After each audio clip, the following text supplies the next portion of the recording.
Muy buenas noches, amados hermanos, que el Señor les bendiga. Bienvenidos sean a esta segunda ponencia de nuestro seminario sobre Israel y la iglesia en el plan profético de Dios. Esta segunda ponencia de esta noche lleva por título Israel y la iglesia desde la perspectiva dispensacional, clásica y revisada. En el día de ayer estuvimos hablando, compartiendo con el hermano Alfredo Velázquez, quien es dispensacionalista progresivo, y él nos compartía su punto de vista. Este día nos acompaña el hermano Salomón Yub, el pastor de México, de hecho, de Quintana Roo, y vamos a tener el privilegio de escucharle y de meditar precisamente en las enseñanzas del dispensacionalismo clásico revisado, que quizás, ¿verdad? Hablábamos justamente con el pastor antes, la gran mayoría de las críticas que algunos hacen al dispensacionalismo se la hacen a un dispensacionalismo que ciertamente ya no existe, a un dispensacionalismo que en sus inicios, cuando como todo sistema teológico, cuando está en formación, pasa a ser revisado y hay cosas que se modifican, cosas que permanecen y otras que son mejoradas a medida que se estudia y profundiza en la palabra de Dios. Eso le ha pasado a la teología del pacto, al dispensacionalismo y a cualquier sistema que usted conozca, incluso sistemas soteriológicos como el calvinismo. Usted hoy en día lo ve representado esos 5 puntos. Y el mismo Calvino no creía prácticamente en los tres de en medio, ¿no? Sino que fueron agregados posteriores de sus discípulos. Todo sistema va cambiando con el paso del tiempo. Entonces, el dispensacionalismo no es la excepción, ha tenido ciertas variantes. Vamos a iniciar con una oración para luego poder presentar al ponente de esta noche. Le invito a que ahí donde está, usted puede inclinar su rostro y orar juntamente conmigo. Amado y buen Padre, te damos gracias en esta noche por la bendición que nos concedes de estar reunidos acá con mi hermano Salomón y con todos mis hermanos de toda Latinoamérica para poder aprender, Señor, sobre tu palabra, para poder entender este sistema de pensamiento cristiano que ha tenido tanto impacto en Latinoamérica y en el mundo y que prácticamente ha moldeado el pensar y el sentir evangélico, ha moldeado nuestras actitudes, nuestras maneras de entender los eventos futuros, nuestra manera de relacionarnos con Israel. Ayúdanos, Señor, en esta noche a tener una reflexión adecuada, que nuestras mentes sean receptivas, sean abiertas, Padre, para poder entender esto. Ayúdanos, Señor, lo pedimos, dale sabiduría al Maestro y permítanos a nosotros escucharle con respeto y a la vez con una mente y un corazón dispuesto. En el nombre de Jesús hemos orado. Amén y amén. Como decía, amados hermanos, nos acompaña en esta noche el pastor Salomón Tuyú. Él es licenciado en teología y junto a su esposa, Mariela Cruz Lainez, pastorean una iglesia independiente, Iglesia Vida Abundante, centro de restauración en Cozumel, Quintana Roo, México.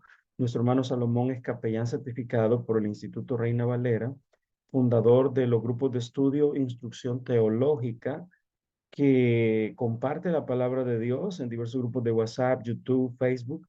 Asimismo, él es un miembro activista de grupos Pro Vida en Cozumel, asesor académico del Instituto Calderón Teológico, la escuela de predicación Logos, es profesor en los institutos Didasco en el campus de Cancún y del Instituto Bíblico Casa de Misericordia. Nuestro hermano Salomón ha escrito alrededor de 46 libros dirigidos a la comunidad evangélica dentro de, obviamente, nuestra línea pentecostal, ¿verdad? Como prácticamente todos los que estamos aquí. Bueno, este seminario, aunque es abierto a todos, es organizado por la página Pensamiento Pentecostal Arminiano, así como por la Sociedad de Estudios Teológicos Arminianos y Pentecostales de América Latina. Así que obviamente es una exposición también de un elemento clave dentro de la teología pentecostal. De todos es bien sabido, hermanos, que el pentecostalismo, que es de fábrica, digámoslo así, eh, casi que ser pentecostal es sinónimo de ser dispensacionalista. Es muy raro encontrar pentecostales que sostienen otras líneas y generalmente, si usted habla con pentecostales, alrededor de 8 de cada 10 van a ser dispensacionalistas. Probablemente uno va a ser dispensacionalista, perdón, premilenarista histórico y algún otro de algún otro sentido o pensamiento. Pero el dispensacionalismo es dominante dentro del pentecostalismo, particularmente latinoamericano.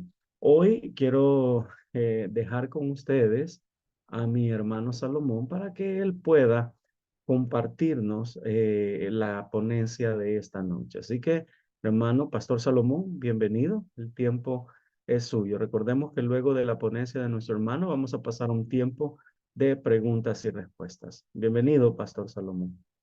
Muchas gracias, saludos, mi hermano Fernando Ernesto Alvarado. Le agradezco mucho la deferencia que ha tenido para invitarme en esta ponencia de este proyecto, que pues yo desde que lo vi me llamó mucho la atención, perspectivas teológicas sobre Israel y la iglesia, el plan profético y salvífico de Dios, el pensamiento pentecostal arminiano. Me pareció muy llamativo, así que fue una honra para mí el ser convocado en este espacio para compartir esta ponencia. Quisiéramos que no fuera la única, ¿no? Y sobre todo el tema, aunque está limitado a la cuestión de relación de Israel y la iglesia, de por sí el tema es muy amplio. No se puede agotar en una sola ponencia, pero pues podemos dar algunas semblanzas al respecto y esperemos que también en la dinámica del tema de preguntas y respuestas se puedan dar también pues más acercamientos y si alguna de las preguntas no se llegan a tener respuestas, tampoco es motivo de frustración. Seguramente hay teólogos y escatólogos que también han quedado con muchas de esas respuestas o preguntas y que las hay de diferentes líneas, tanto de la línea de la teología del pacto como también de este lado del dispensacionalismo. Bueno, cuando hablamos del dispensacionalismo clásico revisado, lo primero es que lo distinguimos. Bueno, estamos hablando de la sistematización que inicia con John Nelson Darby. Oficialmente a él se le llama el padre del dispensacionalismo, aunque existen otras líneas, bueno, pues se le adjudica a él. Hay otros personajes quienes trabajaron en la sistematización del mismo, pero este personaje, John Darby, hizo una grande contribución para el inicio de este método de estudio. Los conceptos, sin embargo, que tiene el dispensacionalismo desde mi óptica son conceptos con fundamentos bíblicos muy sólidos.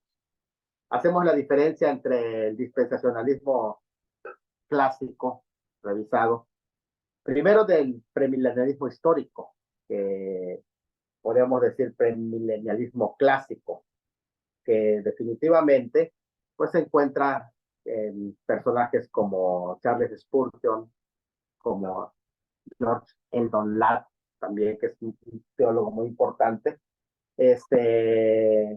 como Albert Moller. Pero cuando hablamos ya del dispensacionalismo, también distinguimos, lo decía el pastor Fernando, distinguimos entre su origen, que es prácticamente el origen del dispensacionalismo, porque hay tres líneas, ¿no? Vamos a decir el clásico en su origen, el clásico revisado, y el dispensacionalismo, que seguramente ya ustedes vieron, no tuve la oportunidad de escucharlo, en su momento voy a sacar tiempo porque me interesa también oír la ponencia del dispensacionalismo progresivo, que tiene sus diferencias con el revisado, precisamente como lo dice la palabra progresivo en la cuestión de la interpretación de pactos, el pacto davídico principalmente, y de la relación del nuevo pacto y la relación de la iglesia, en forma que se mira progresivamente. Ahora, es importante también entender que en la historia del dispensacionalismo se encuentran primero las ideas que podríamos decir tempranas, no sistematizadas. Bueno, no estoy diciendo que cuando vayas a la historia, en los inicios de la iglesia, los padres apostólicos y luego los padres posapostólicos y vamos a encontrar el dispensacionalismo, sería un anacronismo. Pero sí hay ideas no sistematizadas. Para esto, pues yo recomiendo la investigación que por allá ha hecho también, yo creo que no ha sido rebatido y es inigualable la historia que presenta en el dispensacionalismo pre-Darby. Este personaje, a ver, no tengo aquí el dato escrito, es William, ¿cómo se llama? Se llama su libro, se llama El dispensacionalismo pre-Darby. Yo les puedo pasar el dato. Él hace una descripción tremenda sobre los primeros siglos y las ideas dispensacionales no sistematizadas. Después podemos encontrar, después de esas ideas tempranas, un dispensacionalismo en desarrollo, en procesos de desarrollo ya a partir de poquito antes de la reforma, como también ya posterior a la reforma, hay ideas, pero no están todavía sistematizados hasta llegar ya con Darby y se empieza a sistematizar, que es muy importante lo que decía por allá el profesor Fernando, porque todas las escuelas han pasado por este proceso de sistematización que hay que dejar claro que cuando se habla de lo académico no se utiliza el término invento a menos que sea de una sola persona. Pero cuando hay un trabajo académico detrás de todo esto, se habla en la cuestión del dogma, se habla del proceso de sistematización, que eso es lo correcto decir, que no se inventó, sino fue sistematizado. Eso es algo muy interesante al respecto. Posteriormente viene el dispensacionalismo clásico. Bueno, en el dispensacionalismo clásico inicial, pues está John Nelson Darby, está también Scofield, Schaffer, que son los que dieron batalla en la sistematización del dispensacionalismo clásico. Claro que allá es donde se han centrado los ataques de la mayoría de los teólogos, se quedaron sepultados en este debate que ya está en desuso dentro de los dispensacionalistas revisados, que van a surgir ya a partir de, bueno, el dispensacionalismo clásico estamos hablando de 1830 a 1940. Ya de 1945-50 al 85 viene el dispensacionalismo revisado con John Walvoord, con Dries Pentecost, con principalmente Ridley. Charles Ridley es un personaje central en toda esta batalla de sistematización. Charles Feinberg, MacLean, y últimamente o más recientemente podríamos hablar de Michael Blatch, porque Michael Blatch, pues algunos le han tomado como el referente, dicen por allá, el, el Charles Ridley, ¿no? Del inicio de este dispensacionalismo revisado. El actual sería la referencia Michael Blatch. Así que es algo muy interesante. Pasamos luego al dispensacionalismo progresivo de 1986 en adelante. Ya ustedes han visto a los que encabezan este dispensacionalismo como Craig Blessing, Darrey, Roberto Saucy, que son de los más mencionados. Bueno, ¿y qué es el dispensacionalismo? A mí me llama mucho la atención esto, ¿no? Porque Schaffer dice qué es el dispensacionalismo y él lo resume de una manera tan práctica cuando dice así, ¿no? Cualquiera, dice Schaffer, que confía para la salvación en la sangre de Cristo en vez de la sangre de los sacrificios es un dispensacionalista. Cualquiera que renuncie al reclamo de los títulos de la tierra de Canaán literal que se les entregó al pueblo de Israel y renuncia y dice, no, la tierra de Canaán no es para mí físicamente, si renuncia a esos títulos, ya es dispensacionalista, porque ya lo espiritualizó. O sea, ya entendió que no es para él, que es para Israel. Cualquiera que observa el primer día de la semana en vez del séptimo día, porque entiende ese proceso que fue dado para Israel y algo que fue dado para la iglesia, ya es dispensacionalista, ¿no? Es interesante. Entonces, podemos ver que el dispensacionalismo es un concepto que se mueve. en la Escritura. Incluso dentro de los teólogos del pacto reconocen ciertas dispensaciones dentro de su propio sistema. Y en este sentido, también podemos ver en esta introducción que estoy dando, apenas estoy trabajando la introducción sobre lo que es el dispensacionalismo, y ahorita el dispensacionalismo se basa en el reconocimiento de tres grupos. 1 Corintios 10:32. No seas tropiezo ni a judíos, ni a gentiles, ni a la iglesia del Señor. Entonces, ciertamente hay correspondencia entre Israel y la iglesia, pero lo que se insiste es que no implica que la iglesia haya sustituido a Israel o que Israel sea usado como un tipo de la iglesia. Incluso algunos también pueden haber alguna cierta referencia de Israel con Cristo, pero no podría ser un tipo de Cristo en el sentido de que, pues, si se presenta, por ejemplo, ¿no?, a Israel como la esposa, vamos a decir así, pues Cristo no puede reemplazar el concepto de esposa, ¿no? O sea, hay cuestiones allá que entran en debate. También entendemos en estos grupos que son judíos, gentiles y la iglesia, que solamente entender que del colectivo de gentiles hay un grupo pequeño que es creyentes.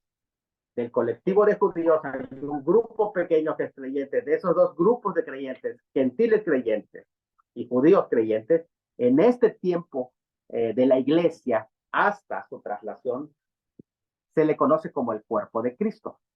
No la totalidad de gentiles, ni la totalidad de judíos. Entonces, quedan enmarcados claramente los tres grupos. ¿Cuáles son? Los gentiles, los judíos y la iglesia, que es netamente conformada por judíos creyentes y gentiles creyentes en la presente dispensación. Solamente en la presente dispensación. Es importante entender que entonces forman el cuerpo de Cristo como en el sentido de misterio. El actual Israel, que en la Biblia también se le puede llamar al grupo de creyentes, israelitas creyentes, son parte de la iglesia y también son parte de Israel. Qué interesante es esto porque pertenecen a esos grupos. Todos los creyentes son pueblo de Dios, pero no todo su pueblo es la iglesia, ni todo su pueblo es Israel. Ese concepto es muy importante entenderlo, porque si no entendemos nos vamos a perder cuando leamos y generalicemos. Esto es como el concepto de reino de Dios, ¿no? La iglesia es parte del reino de Dios, pero no es la totalidad del reino de Dios. También Israel es parte del reino de Dios. Incluso el reino se desarrolla en el mundo, no solamente o limitadamente en la iglesia. Jesús, sí, en cierta manera, representa, y puede ser un representante también de Israel, pero no sustituye a Israel. Jesús representa a Israel asumiendo la culpa del fracaso de Israel para salvar y restaurar a Israel, para que sea todo lo que Dios quiso que sea Israel, que fuera la nación escogida. Jesús es el medio para asegurarle a Israel las promesas hechas a ellos, mientras Israel sigue siendo el referente de esas promesas. Es decir, al quitar la referencia de Israel y decir que se le ha entregado las promesas a Israel, bueno, pues dejamos sin nada, dejamos sin escatología, dejamos sin futuro. Bien, yo quiero concentrarme en Romanos capítulo 9 al 11. En realidad me voy a ir hacia el capítulo 11, pero antes me gustaría dar ciertas introducciones al respecto de esos capítulos, porque no podemos abarcar todos los pasajes que hablan de la relación de Israel y Iglesia, pero me parece que este pasaje es como una especie de pasaje ejemplar para ilustrar el punto de la relación de Israel con la Iglesia. Pablo no se dirigen romanos a la iglesia en Roma o a la iglesia de Roma, sino como dicen 1:7, a todos los que están en Roma. Y esto es muy interesante, porque está hablando de comunidades gentiles y comunidades judías que han escuchado el evangelio. Algunos de ellos lo escucharon en el día de Pentecostés y ya empezaban a compartir ciertas ideas en su sinagoga. A esos dos grupos les dirige su epístola. Su tema, desde luego, ya sabemos de Romanos, es la justicia de Dios, y lo divide así: la necesidad de la justicia, capítulos 1 al 3, la provisión de Dios de la justicia en Cristo, capítulos 3 hasta el 7, o cómo Israel rechazó la justicia de Dios, capítulos 9 al 11. Cuarto, cómo se lleva la justicia en la vida cristiana diaria, el capítulo 12 al 16. Bueno, vamos a limitar. Romanos 1 al 8 tienen los temas doctrinales de la justificación y santificación que conducen a la salvación, mientras que Romanos 12 al 16 tienen un tema común de la relación de los creyentes con Dios a través del amor y el servicio. Ahora, los capítulos en medio de estos dos que mencioné, del 1 al 8 y del 12 al 17, del medio, son el punto central, por así, se encuentran en el centro del libro. Por eso le estoy mencionando ahora el capítulo 9, 10 y 11 están en el centro del libro para comprender la conexión entre la justificación, que están en los capítulos 1 al 8, y la santificación y la relación del creyente hacia Dios y hacia su pueblo, e importante, igualmente vinculante, que es el capítulo 12 hasta el final del libro. Así que 9 al 11 está en el centro mismo del libro, por lo tanto, representan el corazón, por así decir, del libro. Estos capítulos tienen un tema unificador que tiene que ver con el plan de Dios para la nación de Israel y el pueblo judío. En derecho romano sería llamado un codicilo. ¿Qué significa el término codicilo? Es un conjunto de disposiciones, el codicilo, de última voluntad. Por ejemplo, ya se tiene un testamento, pero para ir añadiendo una cierta modificación al testamento, se le añade un codicilo. Ese conjunto de disposiciones de última voluntad, salvo institución del heredero o su desheredación, cualquiera de los dos casos. Cuando un abogado redacta un testamento y desea incluir más elementos en el documento que sea igualmente vinculante que el original, inserta un codicilo, una adición o un suplemento. Este codicilo que aquí estamos hablando, que es el del 9 al 11, es un codicilo teológico. Fue escrito por Pablo a los cristianos en Roma para explicar la posición de Dios, o sea, sobre el pueblo judío, el pueblo heredero. Es algo muy importante entenderlo, y su plan por el cual también todo Israel será salvo, que es lo que vamos a estar también discutiendo. Estos capítulos se habla de judíos, que es importante entender como pueblo, no como pecadores individuales. Esto es muy importante decir porque, miren, cuando se habla del pacto abrámico, de los pactos relacionados y estamos hablando de los pactos establecidos con los patriarcas, no estamos hablando de algún pacto que dictatorialmente se quiera introducir aquí, hablando de pactos salvíficos, por ejemplo, que realmente no tienen el fundamento, no hay el peso para hablar de esos pactos. Pero los pactos hechos en Abraham, a partir de Abraham, con el pacto central, el pacto abrámico, tiene dos elementos. Tiene un elemento que es salvífico y tiene un elemento que es escatológico. En este sentido, es donde hacemos la diferencia entre la salvación y la restauración, que son dos cosas totalmente diferentes. Cuando hablamos de la salvación, generalmente estamos hablando de algo personal e individual, pero cuando hablamos de la restauración, generalmente entendemos en la escatología como un plan colectivo, que esto es el tema que aquí estamos discutiendo, ¿no? Entonces, algo muy importante entender que este codicilo es un codicilo que tiene que ver no con un plan para las personas individuales del pueblo de Israel, sino como el colectivo.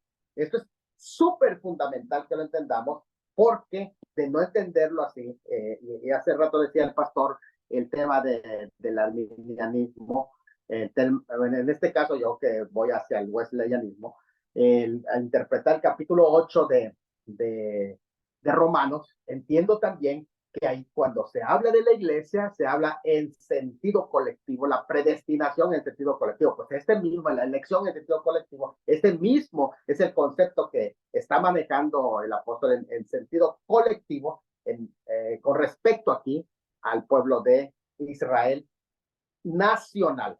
Entonces, la elección del que habla estos capítulos es hablando de una elección nacional y no individual.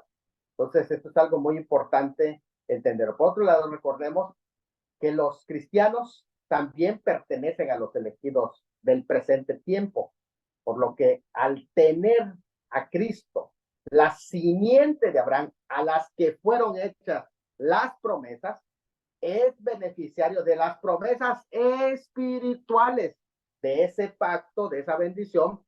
Es con ello, no reemplaza a Israel, porque a él también no solamente se le hicieron promesas espirituales, sino también incluyen las promesas que son de orden nacional. Si nosotros hablamos de un reemplazo de Israel, pues caeríamos en un supersesionismo, ¿no? En el sentido de que ya no existiría continuidad para las promesas de Israel, y entonces la totalidad de las promesas contenidas en el pacto abrámico, por ejemplo, y de los pactos que se desglosan del pacto abrámico, incluidos también, lo digo, del pacto davídico, pues ya lo adjudicaríamos a la iglesia completamente. En este sentido, como se hace esta distinción y las bendiciones que recibe por medio de Cristo la iglesia que no tiene origen judía, viene a ser las bendiciones espirituales sobre el pueblo, porque el Salvador que murió para que se cumpla el pacto abrámico y establecer el nuevo pacto con Israel, es el Salvador de la iglesia, y por medio de él se asegura no solo el cumplimiento futuro para Israel, sino que se asegura también el cumplimiento presente espiritual de las bendiciones espirituales que recibe la iglesia por su relación con Cristo. Hay algo importante que podemos ver en la doxología, porque a veces dice, a ver, en los versículos 11, 33 al 36 de ese capítulo, cuando Pablo termina este capítulo con una doxología, exaltando la grandeza de Dios. La doxología que alaba la gloria de Dios tiene un sentido tan importante en toda esta discusión. ¿Por qué razón? Porque cuando se habla de esta doxología, de los últimos versículos que dice de esta manera, porque ¿quién entendió la mente del Señor? ¿O quién fue su consejero? ¿O quién le dio a él primero para que le fuese recompensado? Porque de él y para él, a él sea la gloria. Esa doxología, ¿por qué la da? La da en razón de los versículos anteriores inmediatos, que son desde el versículo 28 al 32, donde se basa en el maravilloso plan tan perfecto que trazó Dios, que un plan que a nadie se le hubiera ocurrido. O sea, tan sabio Dios, que explica los versículos 28 al 32. ¿Qué es lo que explica? Explica que Él va a llevar al control su propósito de, permitió la desobediencia de ellos, de los primeros, es decir, la desobediencia del grupo de los que no creyeron, permitió esa desobediencia. ¿Para qué? Para que nosotros alcancemos misericordia a los gentiles, pero que la misericordia que alcanzaron los gentiles también sea el medio para conceder de nuevo al grupo desobediente de judíos alcanzar ellos también misericordia. O sea, ese plan solo se le hubiera ocurrido a un Dios sabio. Eso es lo que ahí está mostrando. Esta relación es tan cercana, porque por la desobediencia del grupo, no del todo Israel, sino del grupo que no era de los elegidos de Israel, sino del grupo de desobedientes. Por medio de ellos fuimos nosotros bendecidos, y por medio de la misericordia que nosotros alcanzamos, finalmente Israel, el grupo que fue rebelde, va a ser incluido. En este sentido, se habla de que todo este pasaje tiene un sentido futuro. El capítulo 11 tiene un sentido futuro. Si nosotros no vemos esto, nos vamos a perder al leer. Yo no he entrado a estudiar todavía, a describir el estudio del capítulo 11. Estoy todavía en esa introducción, pero el sentido futuro de esta porción tenemos que entenderlo. Por ejemplo, estamos en el capítulo 11. Verbos y actos que pertenecen en este pasaje a un sentido futuro. Voy a citar, por ejemplo, el versículo 12, 11-12.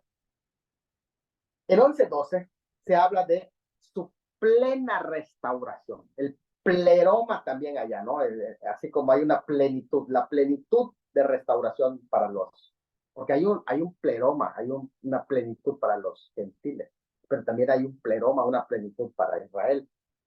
Eso se llama su plena restauración. Si la plenitud de los gentiles no ha llegado, tampoco ha llegado la plenitud para Israel, porque para que pueda llegar la plenitud para Israel tiene que estar primero el pleroma para los gentiles. El versículo 12 habla de plena restauración, por lo tanto pertenece al futuro. El versículo 14 dice, ¿qué será? Y la palabra será está en la pregunta que se está haciendo, está hablando en tiempo futuro. ¿Qué será su admisión? Si todavía ese grupo de desobedientes no ha sido admitido, no estoy hablando de remanente, estoy hablando del grupo de desobedientes, no ha sido admitido, sino vida entre los muertos. Y si la referencia ya es a Ezequiel 37, entonces el versículo 14, estamos hablando de algo que es futuro. En ese mismo capítulo 11, versículo 21 dice, porque si Dios no perdona las ramas naturales, tampoco te perdonará a ti. Está hablando de un futuro, perdonará. El versículo 22 de ese capítulo 11 también muestra que es futuro, porque dice, mira pues la bondad y la severidad de Dios. La severidad ciertamente para con los que cayeron, pero la bondad para contigo, si permaneces en esa bondad, pues de otra manera tú también serás cortado. Y eso está en tiempo futuro. O sea, este capítulo, el tenor de este capítulo, tiene que leerse con elementos que todavía pertenecen al futuro. El versículo 23 dice, y aún ellos, si no permanecieran en incredulidad, serán injertados, si no permanecen, también está en futuro, porque está hablando de ese grupo de desobedientes, de incrédulos, de rebeldes judíos, de ese grupo. Y vuelvo a distinguir, no del grupo del remanente, sino de los rebeldes. Si no permanecen en incredulidad, serán injertados, serán, es futuro, serán. Pues poderoso es Dios para volverlos a injertar. Eso está en futuro, porque como fueron desgajados, todavía no han sido injertados, quiere decir que eso está en futuro, el versículo 23. El versículo 24 también dice, porque tú fuiste cortado del que por naturaleza es olivo silvestre, y contra naturaleza fuiste injertado en el buen olivo, cuanto más estos son, que son las ramas naturales, los cortados, serán en tiempo futuro, serán injertados en su propio olivo, según el 11:24. Así que el 11:25 definitivamente también es futuro, que es prácticamente como decir el corazón, el 24 y 25, porque no quiero, hermanos, que ignoréis este misterio para que no seáis arrogantes en cuanto a vosotros mismos, que ha acontecido en Israel endurecimiento en parte, hasta, definitivamente allá el hasta, marca un elemento temporal, hasta que haya entrado la plenitud de los gentiles, hasta que haya entrado la plenitud de los gentiles. Y dice también el versículo 26, luego, o así mismo, ya lo vamos a discutir en este momento, qué es lo que significa, ahorita vamos a ir entrando, pero dice, todo Israel, así todo Israel será salvo, todo Israel será en tiempo futuro, será salvo. Y el texto que cita, también lo cita en el tiempo futuro de la del estadio geográfico del escritor. Vendrá de Sión, vendrá en tiempo futuro, vendrá de Sión el libertador. Cuando yo quite, está poniendo un elemento temporal a futuro, cuando yo quite sus pecados, 11:27. Porque Dios sujetó a todos en desobediencia para tener misericordia de todos. Y estos son elementos futuros que podríamos decir. Miren, ahora sí, con esto en mente, ya estamos listos para entrar en el estudio de Romanos 11. Y Romanos 11, en realidad, yo creo que tiene 2 o 3 divisiones. Hay quienes pueden detallar. El hermano Michael Blach pone una serie de divisiones. Desde mi óptica, Romanos 11 solo tiene 3 divisiones. Y la primera división de Romanos tiene prácticamente que ver con lo que podríamos decir del capítulo 1 al 11, con una pregunta que, de hecho, las 2 preguntas que hay hacen las primeras 2 divisiones.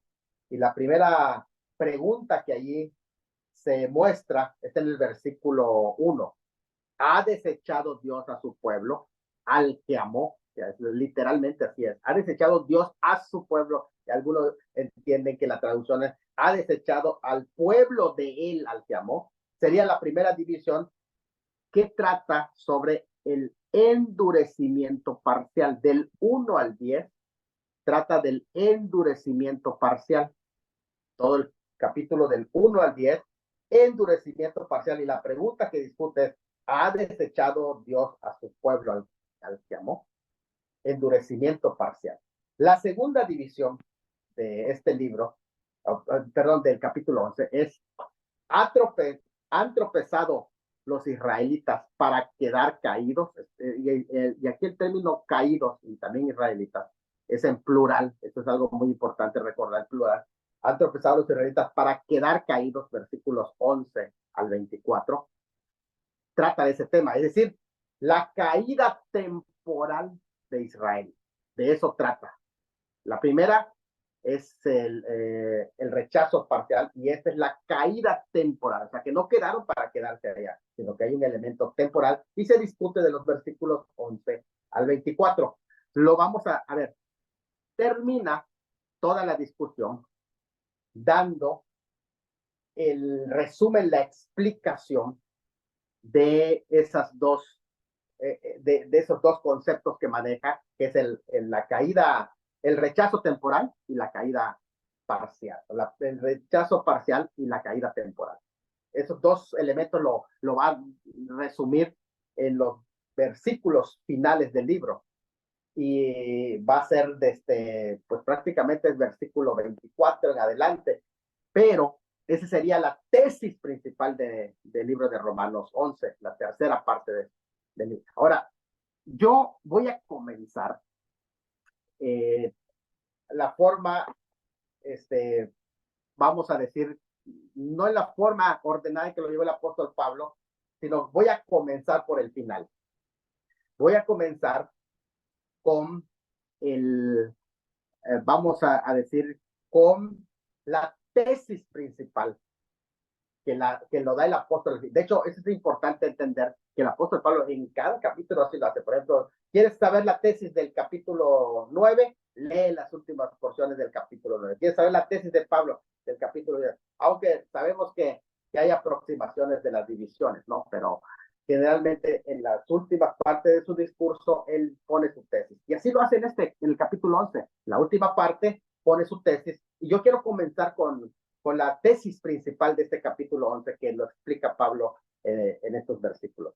Y quiero recordar, a ver, de nuevo, los capítulos 9 al 11 de Romanos no se tratan en realidad de un paréntesis, son, recuerden, el eje principal de toda la epístola. Así que como el clímax al que se mueve toda la enseñanza teórica que está hablando aquí. Incluso el mensaje de la renovación de la mente del capítulo 12 está acorde con el primer mensaje del reino que el Señor da. El capítulo 11 explica la posición de Israel en el mundo y en la iglesia.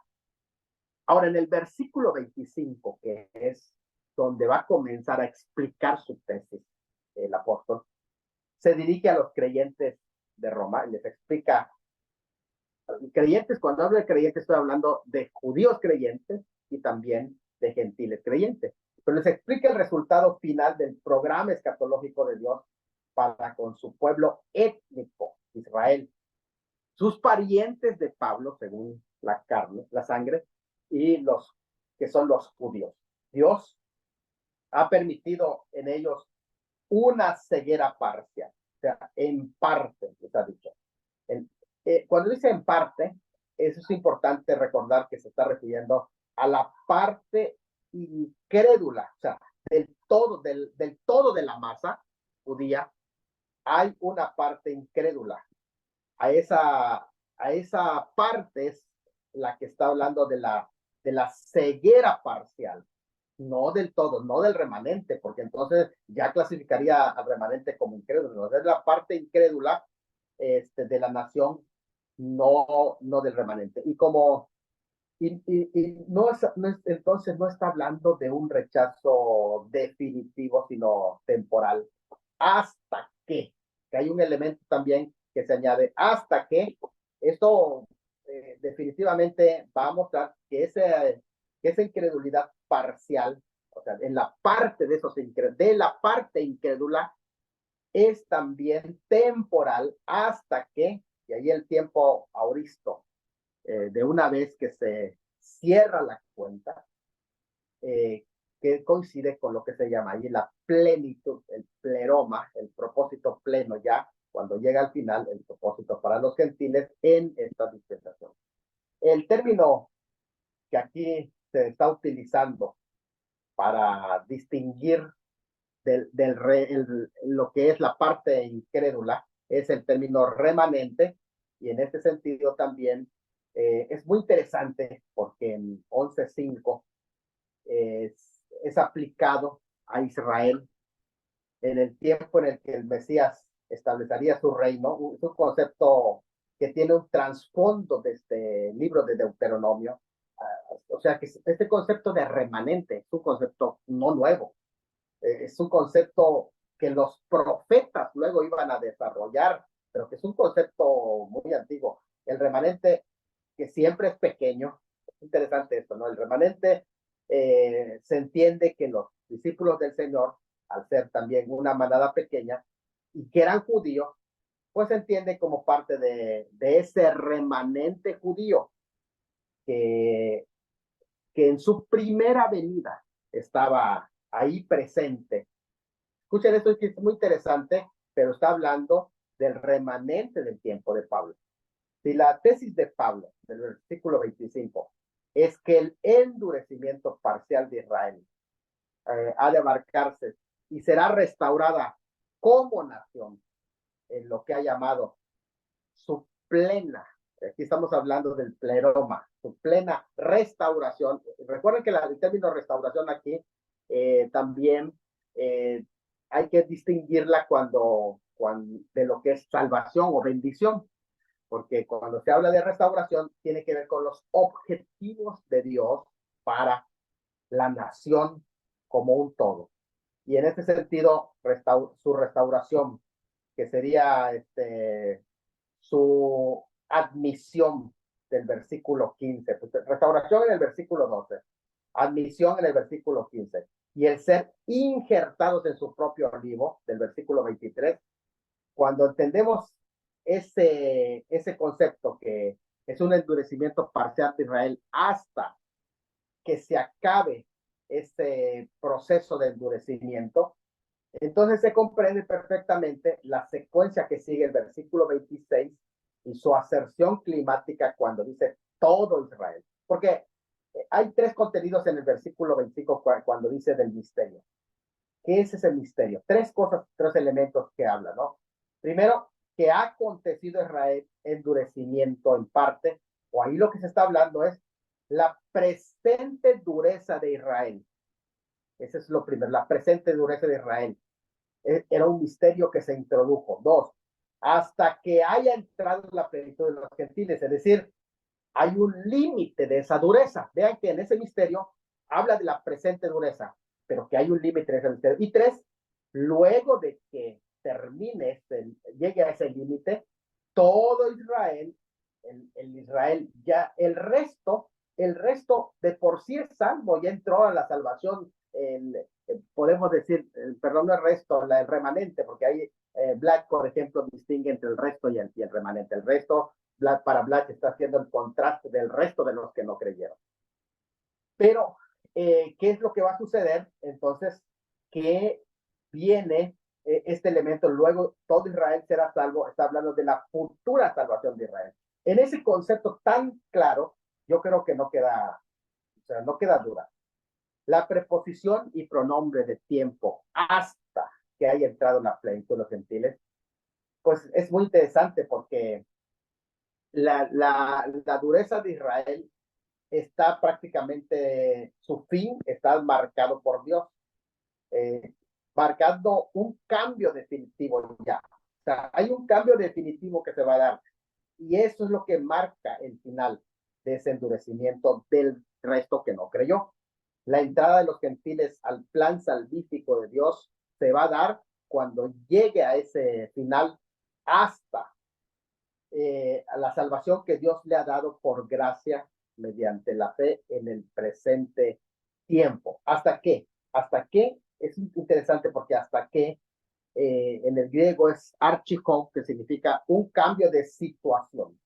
Hay ejemplos donde, por ejemplo, en el cambio de situación, tanto en Mateo 23:39, donde dice, no me veréis hasta que diga, bendito que viene el nombre del Señor. Y eso es lo que aquí se está mencionando. También en Lucas 21:24 dice, hasta que el tiempo de los gentiles se cumpla, también es parte de ese hasta que aquí, hasta el cual tiempo, está diciendo, hasta el cual tiempo, esa es la expresión que se puede traducir, archifou, hasta el cual tiempo, sí, cuando entre el complemento de los gentiles.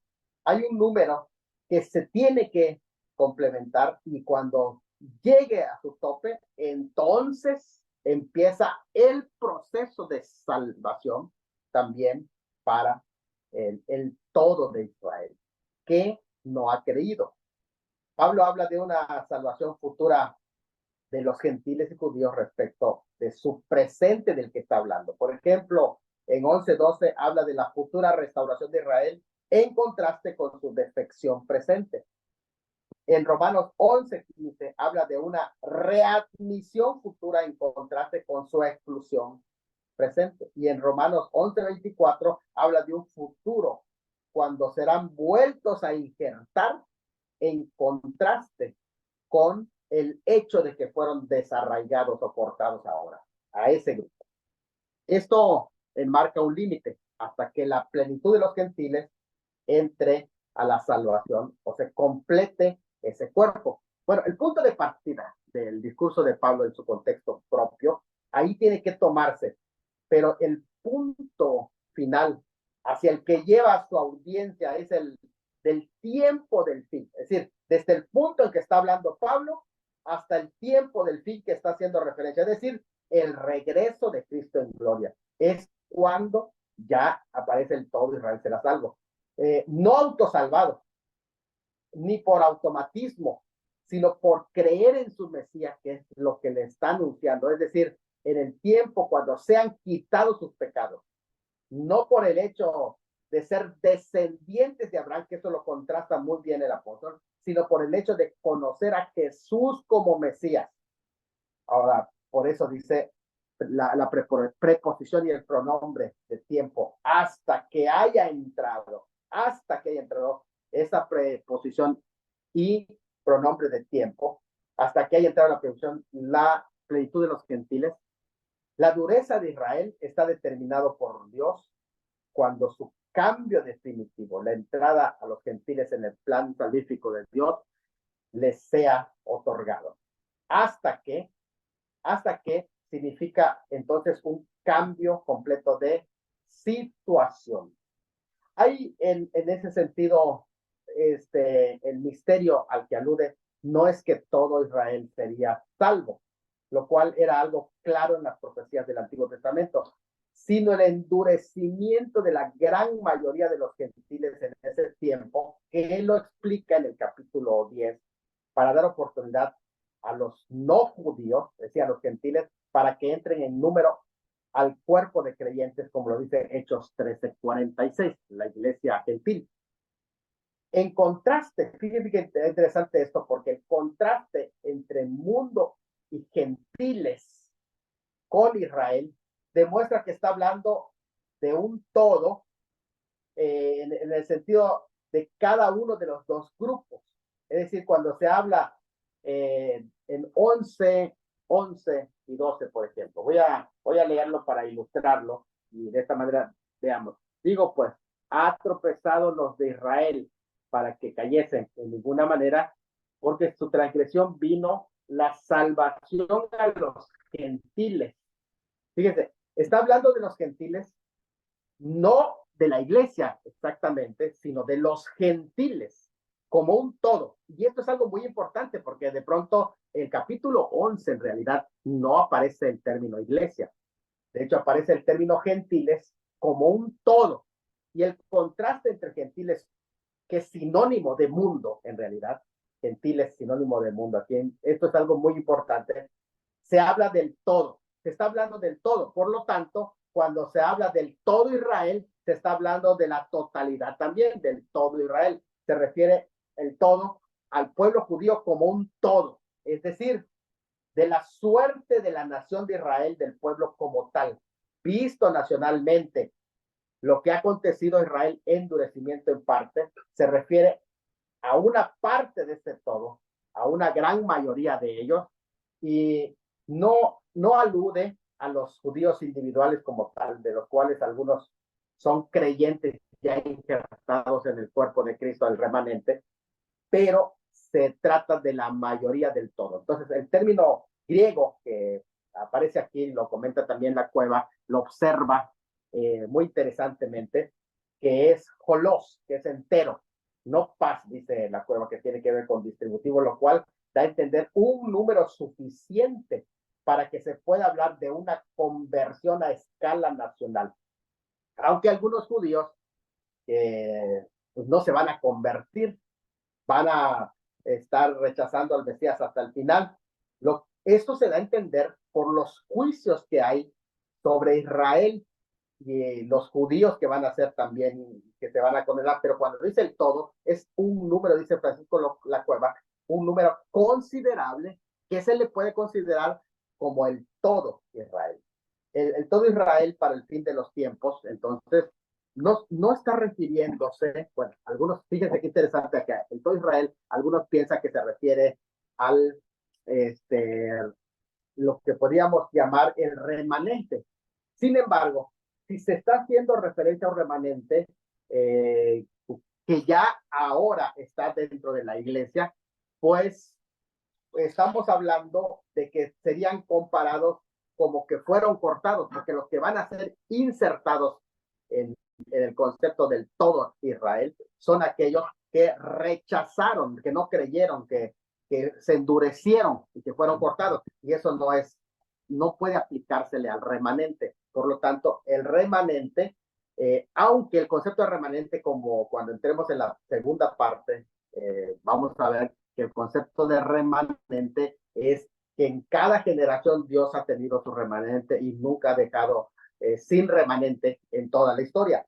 Y puede entrar también parte de ese remanente, pero generalmente, por ejemplo, Michael Blatch, él dice que aquí se refiere a la parte del resto, no del remanente. Fíjense que interesante porque hace la diferencia entre remanente, de los que creyeron, y el resto, que son los que el todo, el resto van a ser el todo Israel que será salvo. Eso es algo muy interesante en este sentido. Bueno, y otro de los términos que aquí aparece es Israel, porque el todo Israel. Bueno, pero hay una palabra que yo dije que íbamos a comentar, que es en el versículo 26. Luego, el versículo 26 comienza con la palabra griega kai juntos, que es y luego. En la Reina Valera, dice el 26 y después es el término que aparece, y luego, versículo 26, y luego todo Israel será salvo. En realidad, el término es, y así todo Israel será salvo. Lo que aquí se está hablando, la referencia, es una expresión de modo, es decir, está explicando el modo en el que el todo Israel va a ser salvo. No se refiere a la historia pasada de los judíos, porque entonces ya no entraría la comparación, sino que aquí está hablando que del mismo modo que habrá una plenitud para los gentiles salvos, es decir, en la misma forma en que los salvos gentiles van a entrar en una plenitud, también habrá una plenitud para judíos salvos en el futuro. Asimismo, como esa plenitud para los gentiles salvos, asimismo será esa plenitud para los judíos salvos. Y eso es lo que en general está dando a entender el versículo 26 con la frase kai juntos y así. Israel, y así todo Israel. Israel en el Nuevo Testamento no hace una reinterpretación, sino una confirmación del uso de Israel. Es imposible exegéticamente que Israel no signifique otra cosa que no sea la nación de Israel. De hecho, Pablo siempre escribe todas sus cartas a iglesias donde había gentiles, pero nunca deja de señalar que eran judíos étnicos, que descendían de Israel según la carne y creyentes en el Señor, por tanto, judíos en el interior, sí. Pero sí, seguían siendo judíos, solo que verdaderos judíos, porque habían recibido la salvación. La palabra Israel o israelita aparece 77 veces en el Nuevo Testamento y se refiere en todos los casos, ya sea a la persona del patriarca Jacob, o a la tierra física de Israel, o al pueblo de la nación étnica de Israel. Cuando se introduce un elemento espiritual para interpretativo, el contexto mismo lo señala, como en Romanos 9:6, donde se agrega que no todos los que descienden de Israel físico son Israel espiritual o Israel creyente. Un Israel dentro del pueblo de Israel. Ahí no significa que gentil o iglesia sean sinónimo de judíos, sino se está hablando de judíos creyentes, como en el caso de Natanael, que era un israelita verdadero o un israelita creyente, o el judío del interior o el judío creyente, que tampoco deja de referirse a un judío. O sea, el hecho de que se mencione de que no todo el Israel es israelita, no autoriza para meter a un gentil en esa categoría, ni a la iglesia en general. No se le puede añadir otro concepto incorporando el término Israel o forzarlo para que Israel signifique iglesia o que signifique gentil.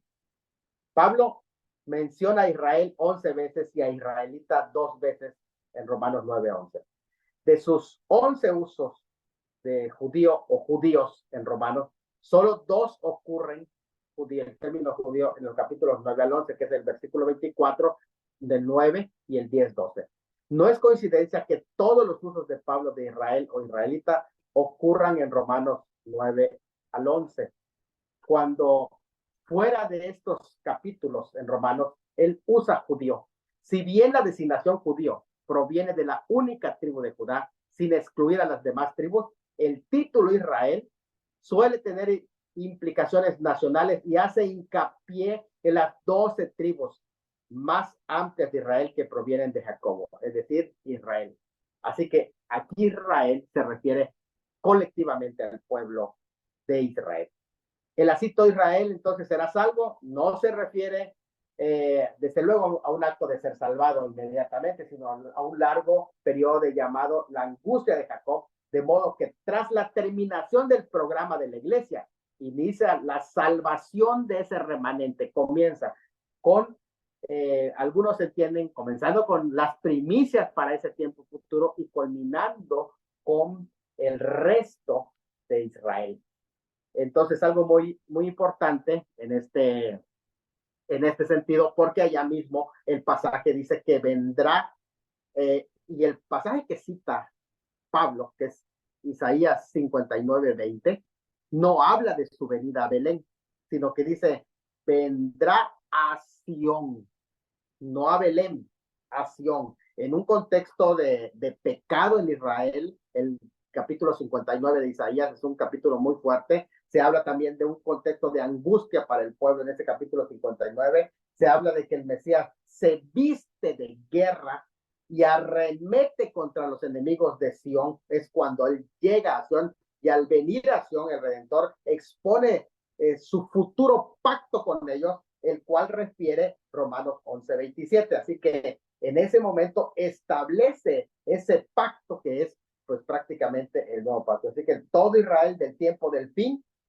no incluye a la iglesia, porque eso robaría identidad nacional de Israel como un todo. De hecho, el derrumbamiento de la pared intermedia que habla el apóstol Pablo en el libro de Efesios 2:14, también hay unos otros pasajes más que hablan sobre, para formar un solo cuerpo, el cuerpo de Cristo en este tiempo, no borra las diferencias físicas o externas de raza, de sexo, de condición social, pues siguen existiendo en ese cuerpo espiritual varones y mujeres libres y esclavos y gentiles.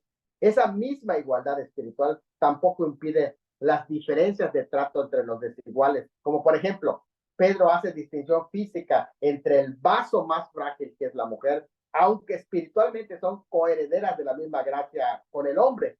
También hay exhortaciones para los diferentes grupos, como hombres, como mujeres, para siervos, para amos, dentro de la misma iglesia. Así que las diferencias siguen estando presentes, y se hace diferencia entre el judío y el gentil claramente en Hechos 15, 14 al 21.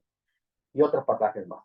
La unión espiritual entre judíos y gentiles en la iglesia no autoriza espiritualizar las profecías no cumplidas sobre Israel, ni tampoco anular las profecías sobre el futuro de Israel como nación, o negar los significados exegéticos de esos capítulos de Romanos, porque el llamado idones sobre Israel, que refiere el versículo 29, son irrevocables con respecto a la tierra de la promisión, que tendrán cumplimiento futuro mediante la obra de Cristo, sí, la operación del Espíritu Santo que ha alcanzado.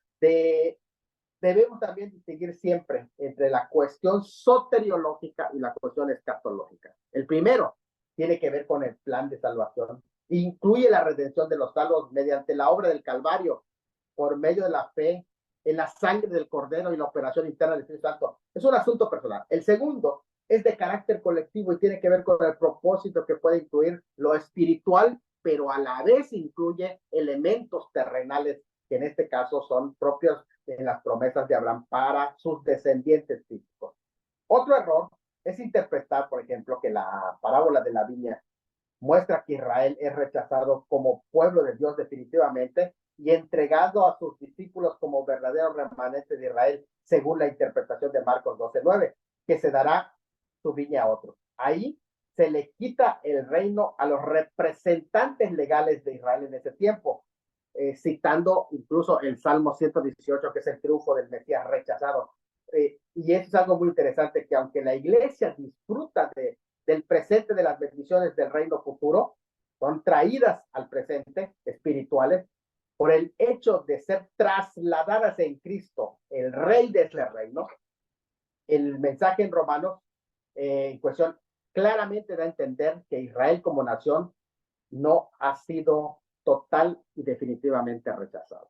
Bueno, esto es lo que tenemos en esta parte, y esta parte estamos explicando el resumen del apóstol Pablo, el cual está dando la razón por la que da una continuidad y un seguimiento a los propósitos de Dios para ella. Muy bien, no sé si dejamos este espacio y luego podemos continuar con la parte 2 y 3. Podríamos abrir un espacio para preguntas, o esperamos terminar con la parte 2 y 3. Actualmente tiene una mano alzada, pastor, el hermano Jorge. No sé si puede hacer su pregunta. Adelante, adelante. Dios le bendiga, hermano. Muy edificativa ponencia, hermano. Solamente quería preguntarle, hermanos, ¿es para usted Israel el reloj profético? Y la otra es, ¿por qué siempre que pasa algo en Israel, como que las iglesias y aún en las redes sociales que oremos por Israel? O sea, ¿hay algo, usted que ha estudiado esa área, hay base en la Biblia para volcarlos a Israel cada vez que esté en guerra? Muy bien. Muy buena pregunta, ¿eh? Creo que es una pregunta muy práctica también y que pues sí requiere una contestación. Antes de dar ya una respuesta más detallada, quiero comentarles que en cuanto a la inminencia, la doctrina de la inminencia, que es una de las doctrinas centrales, la doctrina del rapto es llamado la doctrina de la inminencia. Esta no requiere ningún tipo de señales para que pueda darse. Decimos es inminente porque puede ocurrir en cualquier momento. No existe en la Biblia un término que diga Israel es el reloj profético de Dios. Eso no es algo que esté contenido en la palabra de Dios. Dentro del dispensacionalismo también hay que entender cuando utilizan el término de Israel como el reloj profético de Dios. Generalmente este concepto fue introducido en la interpretación de las 70 semanas, cuando se entiende por los primeros intérpretes. Hay un libro muy interesante que se llama El Príncipe que ha de venir, este personaje, Sir Anderson. Y él, que es prácticamente uno de los primeros cronólogos de las 70 semanas y que su línea de cronología fue seguido por muchos dispensacionalistas.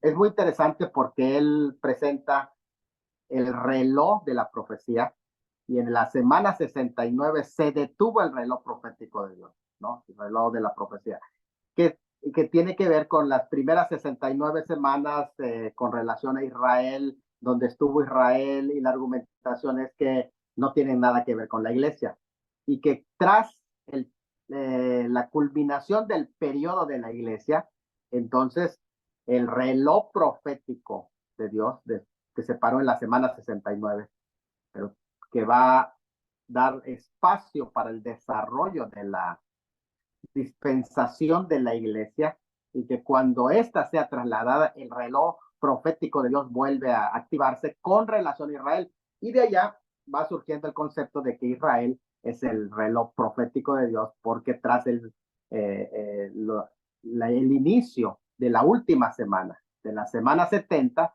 pues se va a desarrollar el plan profético de Dios con Israel, pero que no tiene nada que ver con este tiempo. Esto es algo muy importante porque también esto encierra que la última semana es una semana para Israel y las 70 semanas, de modo que como la iglesia no estuvo en las primeras 69, no va a estar en la semana 70, y Israel se constituye en el reloj profético de Dios porque tras el traslado de la iglesia, el reloj profético de Dios de la última semana se va a activar. Así que todos estos serían, pues, como tipo avisos, ¿no? Pero realmente algunos incluso entienden que Mateo 24 está hablando de la semana 70 y no de las señales que ahora podríamos decir que se aplican, como muchas veces se predica, que estamos ya en principios de dolores, y lo cual no es el argumento del dispensacionalismo clásico revisado,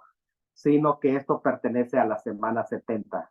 Israel es el reloj profético de Dios, desde mi óptica sí, pero está señalando está señalando el tiempo de la última semana, el tiempo de angustia.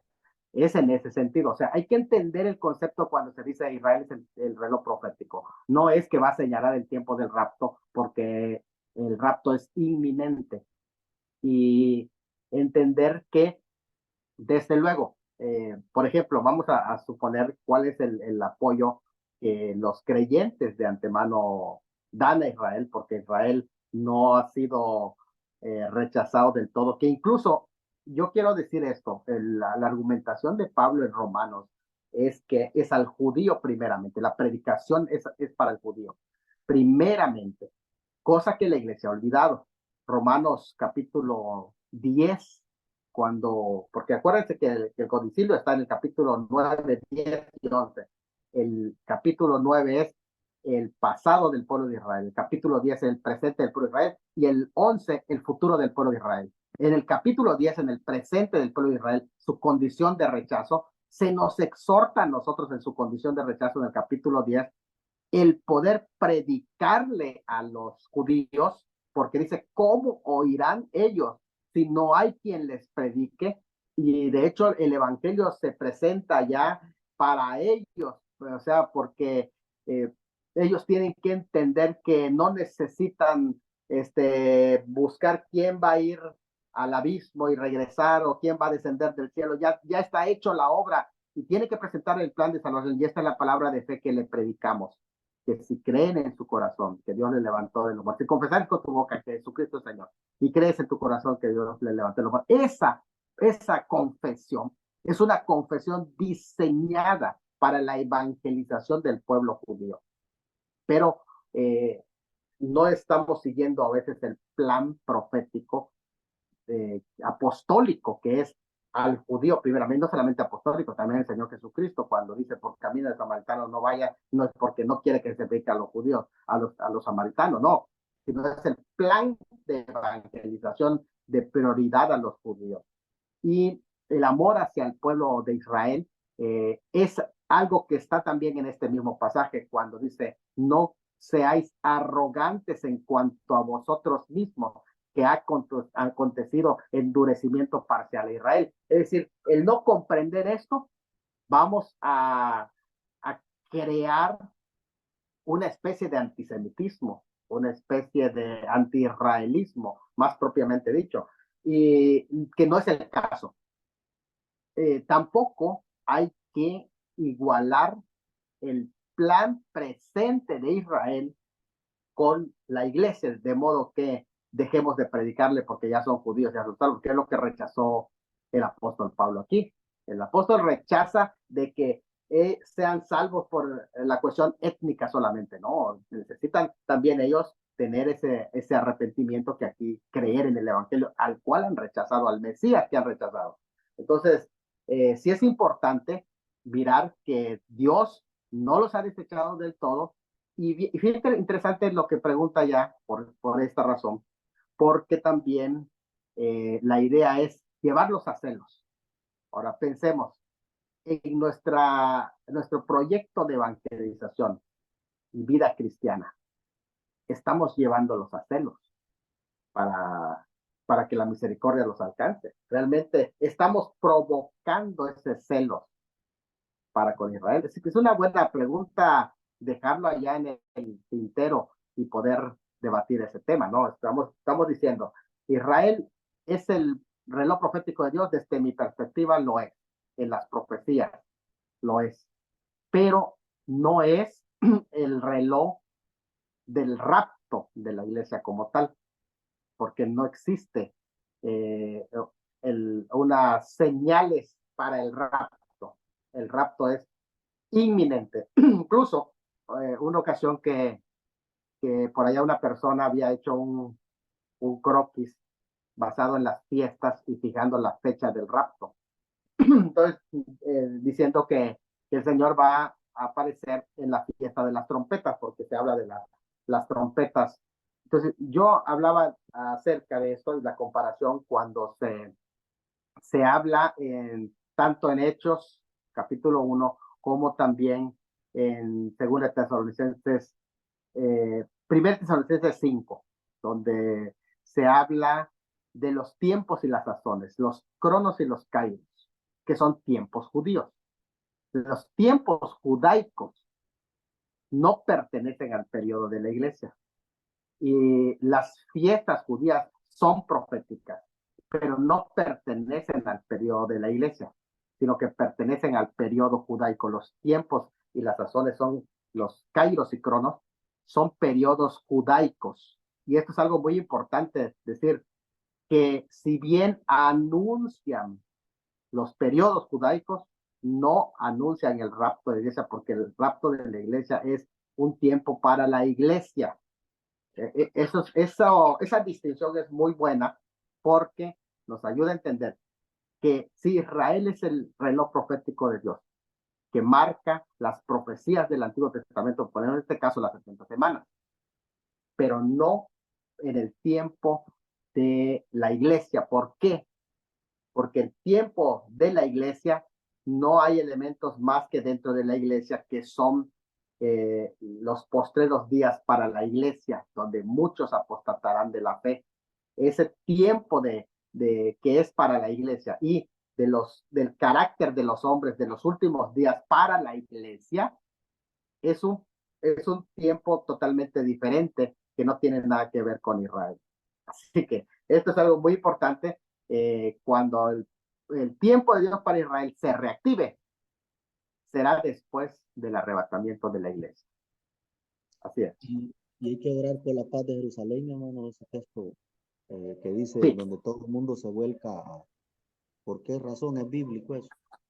sí, sí. Hay que orar no solamente por la paz de Jerusalén, hay que orar también por nuestra paz, la paz de nuestras ciudades y todo. Eso es algo muy importante. Es algo bíblico, sí, en el sentido de el amor de Dios por todas las naciones. ¿Sí? En ese sentido es algo bíblico. También hay que tener ese entendido, porque en muchas ocasiones se piensa, y hay creyentes que así lo piensan, que por el hecho de que son judíos, ya no necesitan la evangelización, es todo lo contrario. Lo que Pablo aquí está mostrando precisamente es que nosotros, la forma de mostrarles el amor es compartirles el mensaje del evangelio y él lo dice, el anhelo de mi corazón es por la salvación de Israel. Y es algo bíblico, orar por todos los hombres. Y es algo bíblico también orar por Israel, para su salvación, porque no hay otra forma de que... Ahora, nosotros tenemos que entender que en este sentido, mucho cuidado. ¿Por qué mucho cuidado? Porque en este periodo de tiempo ellos no van a tener la tierra que se les ha prometido, ¿sí? Se les ha prometido en los pactos, pero que no se les va a cumplir hasta que haya el requisito para recibir ese territorio, que es el arrepentimiento. Esto es algo muy importante porque sin el Mesías, si hay un rechazo del Mesías, o sea, ellos no van a tener la tierra. La tierra se les va a entregar hasta que reciban al Mesías. Este es el concepto que se maneja en el dispensacionalismo clásico, revisado, y es importante entender que no es que les pertenece Israel y nos emprendamos en guerra. Claro, pedir por la paz, porque somos gente de paz y hay que buscar la paz. Sí, en este caso, vamos a suponer, dependiendo de qué situación se da, nosotros podemos tener como dicen allá, tengo mi corazoncito y late por acá, ¿no? Sí se puede, porque por ejemplo, vamos a suponer, si lo que se está dando en Israel es un ataque terrorismo, como lo que pasó el 7 de octubre, ¿no? Ya en adelante. Fue un ataque terrorista. O sea, no puede uno menos que darle el apoyo a pues a una comunidad que está siendo atacada terroristamente, ¿no? Entonces, en este sentido, yo creo que aunque uno a veces dice, voy a ser imparcial, siempre tiene pues algo que le dice, pues esto no es justo, esto es lo correcto que tiene que estar, ¿no? Entonces, orar sí, orar por la paz de Jerusalén también. Y también evangelizar y hacer todo eso para ellos. ¿Por qué? Porque necesitan también del Señor. Adelante. Muchas gracias. ¿Hay alguna pregunta más que no alcancé a leer? Amén, bendiciones. Saludos. Quisiera hacer la pregunta, ¿de dónde sale el decir que la iglesia es el Israel espiritual? Muy bien. Gracias, hermanos. Saludos. Muy buena pregunta, ¿eh? Qué bueno que la lanzas aquí, porque eso nos puede dar luz y abrir. No la tengo considerado en la explicación y por eso digo que es buena. Gálatas 6, en Gálatas 6:16, cuando se dice, vamos a buscarlo, vamos a buscarlo porque es la única cita que aquí se menciona en este uso y la vamos a explicar. Vamos a acompáñenme a ver Gálatas 6:16. Vamos a buscarle. Donde dice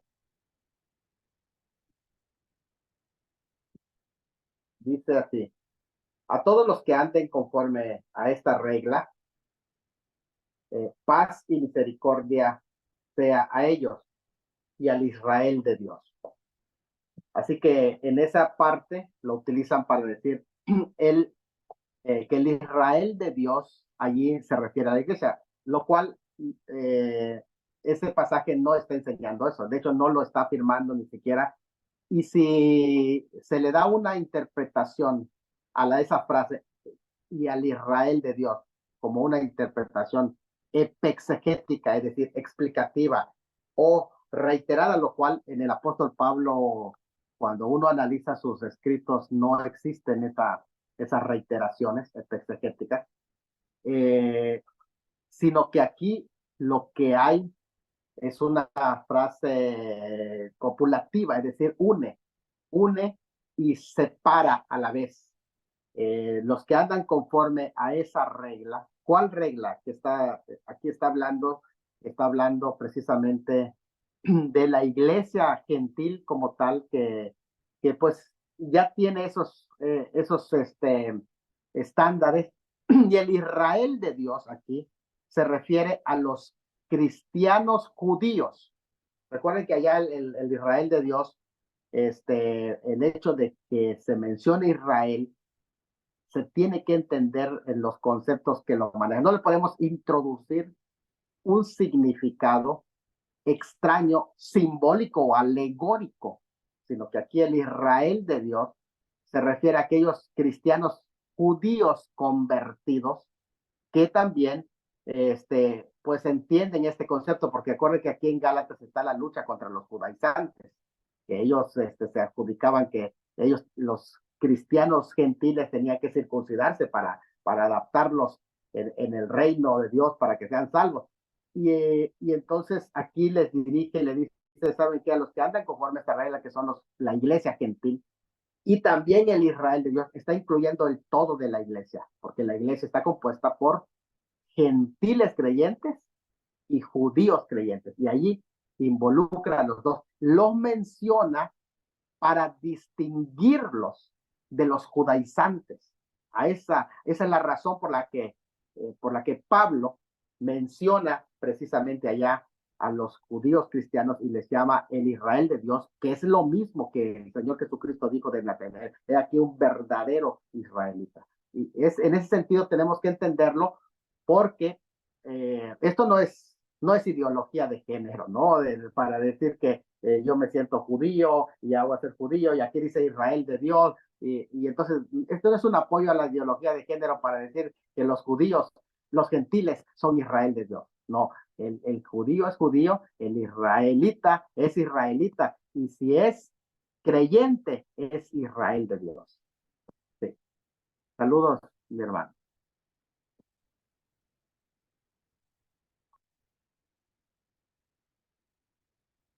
Bueno, pues en este sentido, yo creo que podríamos ir continuando. Voy a tratar de no detallar en estas últimas dos partes, porque ya dimos la primera parte de este capítulo, comenzando con la última, con el resumen de Pablo, ¿no? Ahora vamos aquí a esta parte que es los versículos 1 al 10. Ha desechado Dios a su pueblo Israel, ha desechado al pueblo de él, al que amó.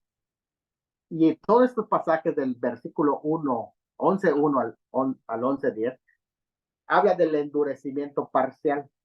El conector hermenéutico que aquí aparece, digo pues, el versículo 1, lo que hace es que enlaza la anterior argumentación del capítulo anterior, del capítulo 10:21, que cita Isaías 65:2, para referirse a Israel como pueblo rebelde y contradictor. Ahí contradictor quiere decir respondón.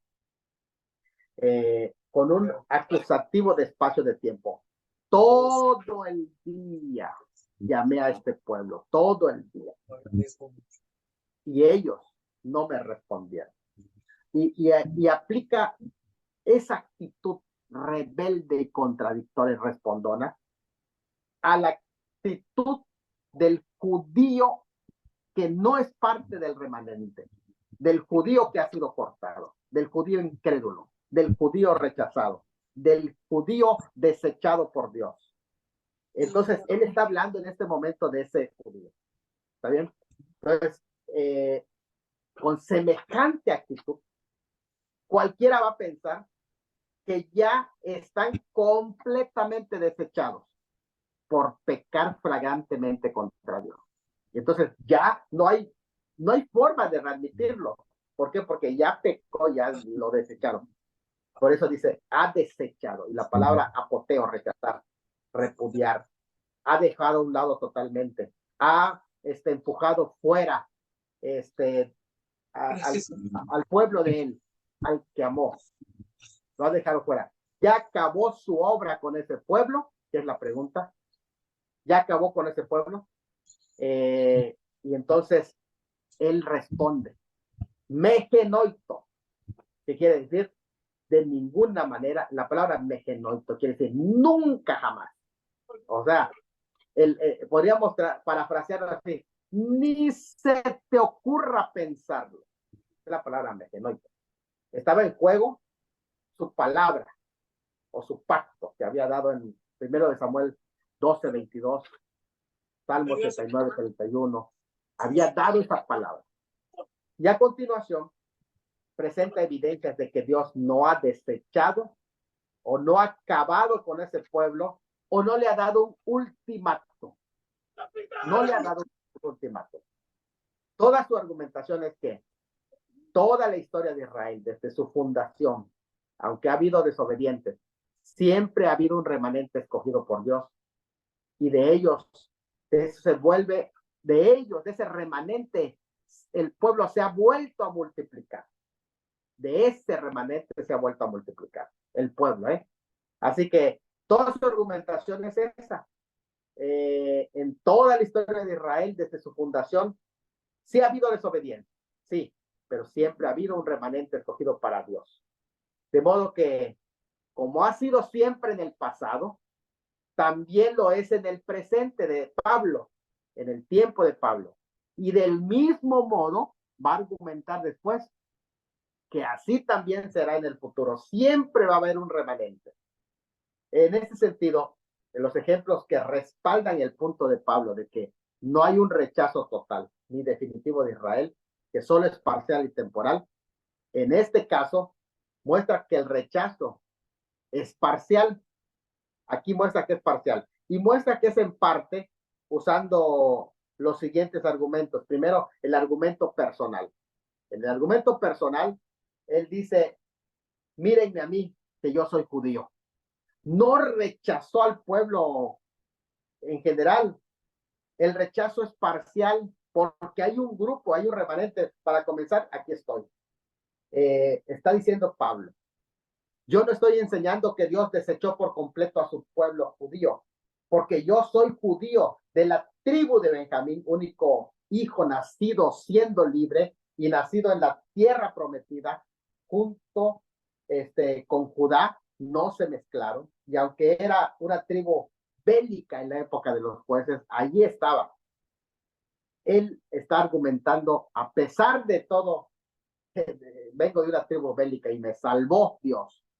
Me salvó Dios. El argumento personal quiere decir que no ha desechado Dios a su pueblo, y como argumento primero es mi argumento personal, mi salvación personal, dice Pablo. Número 2, el argumento teológico, al que antes conoció, en el versículo 2. Y aquí es algo muy interesante porque es un argumento teológico, porque dentro del linaje físico de Israel siempre ha habido un linaje espiritual. El previo conocimiento lo trata en el capítulo 8, cuando habla de la elección de la iglesia predestinada como colectivo. Y aquí habla de ese conocimiento o amor eterno en tanto Israel colectivamente. Aquí incluido un aspecto escatológico que trae un propósito.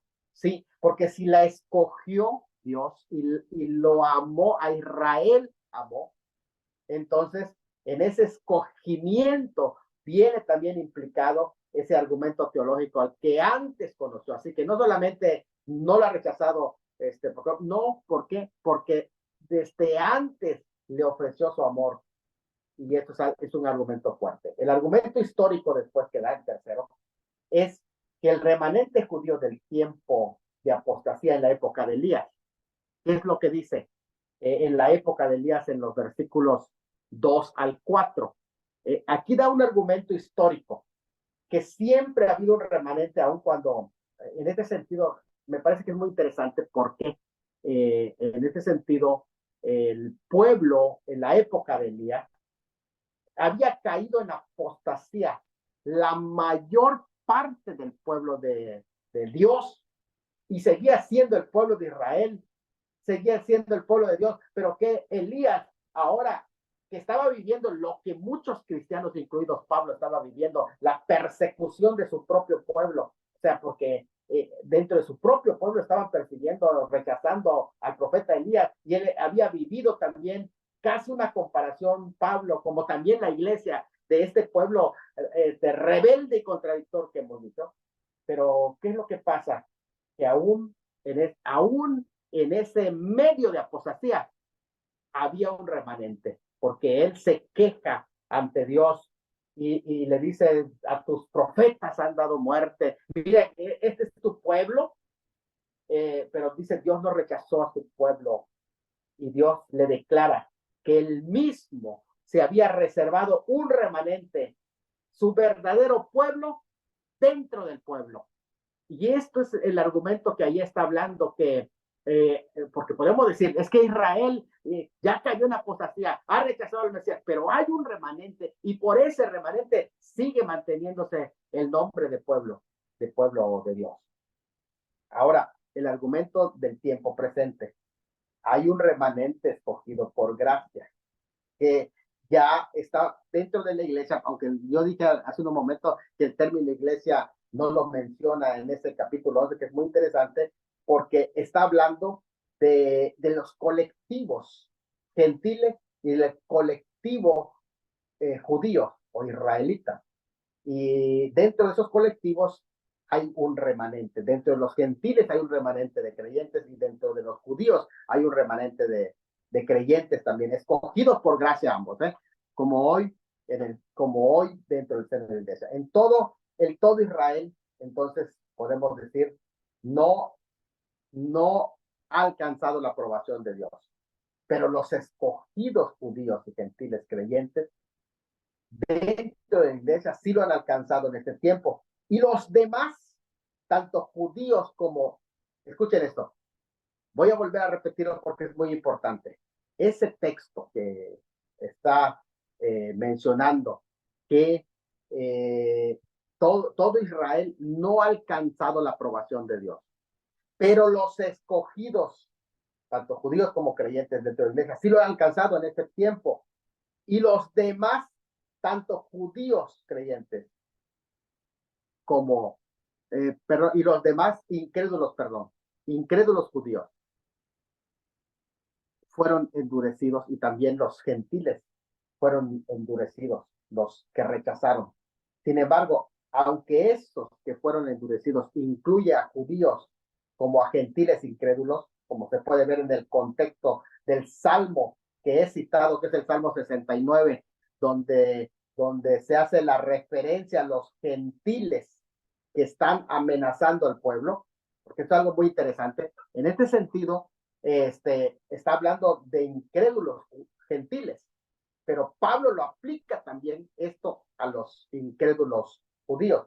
En especial se refiere a los incrédulos judíos que han rechazado, al Mesías, y dice, se ha vuelto su convite, pues prácticamente en tropezadero. ¿Por qué dice esto? Porque ahora le aplica esto a los judíos, que sus fiestas, sus mandatos, la celebración de sus fiestas, esas mismas habían sido el tropezadero para ellos, lo que debía de ser, pues prácticamente para aprobación de Dios, vino a ser tropezadero. Los demás, que no son del remanente al no creer, fueron endurecidos judicialmente esos judíos, dejándolos en su desprecio por el Mesías, al retirarles toda la guía divina, como lo explica el texto de los pasajes que va citando, y le dio espíritu de estupor, somnolencia espiritual, entrando, por así decir, como que entraron en un estado de coma. Eso es somnolencia espiritual.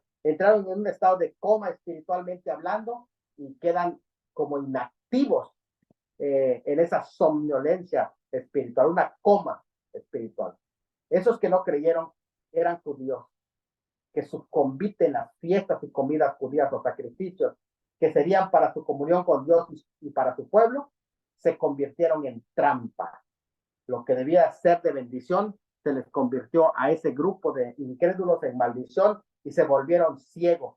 De modo que vemos en todo tiempo dos grupos en Israel: los que no creyeron y el remanente, en los que Dios siempre ha preservado la simiente y por medio de ellos ha levantado al pueblo. Como cuando el remanente que volvió, con ellos se multiplicó de nuevo el pueblo. Y eso es el remanente. De modo que vemos que en este sentido, todo el tiempo, dos grupos en Israel: los que no creyeron y el remanente, con los que Dios siempre ha preservado su simiente. Esta sección no se lee aisladamente, sino tomando el principio de que Dios siempre ha tenido su pueblo, un pueblo dentro de Israel, un remanente escogido en todo tiempo, y lo tendrá también en un tiempo futuro, en la época de la venida gloriosa y futura del Mesías, donde se comprobará que los dones y el llamamiento dados a Israel son irrevocables. Muy bien, voy a entrar en la tercera sección del libro, que es han tropezado los israelitas, en plural, para quedar caídos. Eso habla de la caída temporal. Luego entonces de haber demostrado que el rechazo de Israel como nación es parcial, ahora demuestra que su tropezadero es temporal, pese a que ha dicho que él mismo que buscaba Israel, lo que buscaba Israel no lo ha alcanzado, y que fueron endurecidos, y que Dios les dio espíritu de estupor, ojos que no vean y oídos que no oigan, y además que su convite se convierte en trampa y en red. Pero va a demostrar ahora en esta sección que eso no es para siempre. Va a demostrar aquí que esto es temporal. También Pablo presenta 4 argumentos de que el rechazo de Israel no es definitivo.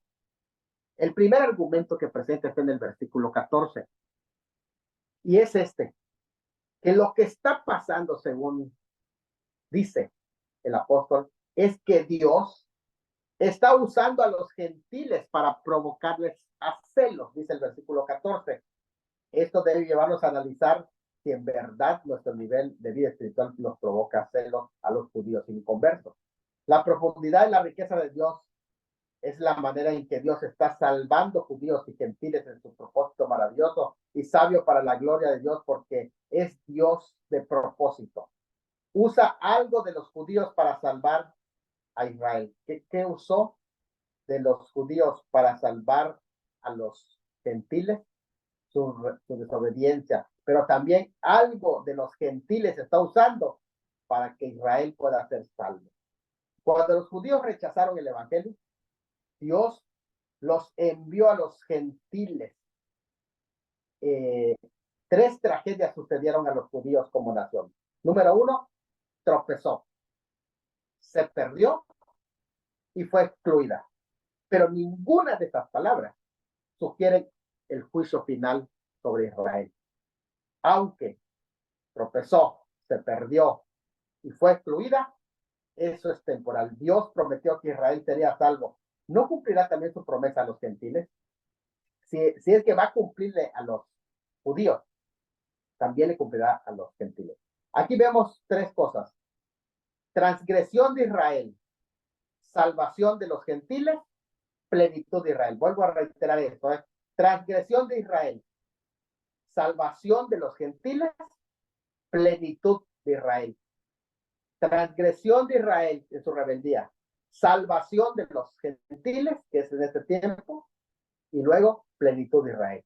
También vemos exclusión de Israel, reconciliación del mundo, ambición de Israel. Entonces, esas comparaciones son muy importantes. Como que se cuesta de la caída de Israel, vino salvación a los gentiles, y la salvación de ellos de los gentiles, tiene el propósito de mover a celo a los judíos para que se conviertan, y así se logre un gran número de gentiles luego de que la plenitud de los gentiles entre. Esto lo que nos está diciendo es que la razón por la que ahora se vio a los gentiles es para provocarles a celo a los judíos. Por lo tanto, hay un propósito. O sea, si estuvieran excluidos completamente, no tienes por qué provocarles a celos si ya están completamente excluidos. Ese es el primer argumento.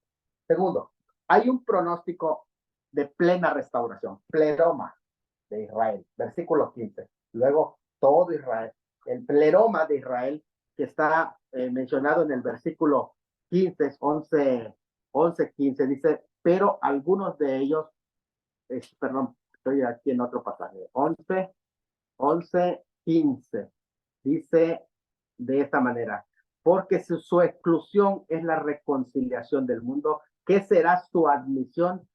Su admisión sino vida entre los muertos. Su admisión sino vida entre los muertos. En esta parte, su reconciliación, su admisión, hay un propósito de plena restauración, de plena restauración. ¿Qué será su plena restauración? La plena restauración que es su admisión. Si con la caída de Israel como nación vino la salvación de los gentiles, ¿qué será su readmisión sino vida entre los muertos? Es decir, aquello que anunció Ezequiel 37. Cualquiera que sea la interpretación, tiene que ver con la resurrección o una salvación también. Si Israel infiel pudo traer bendición, mucho más un Israel convertido va a traer bendición también para los gentiles. Así que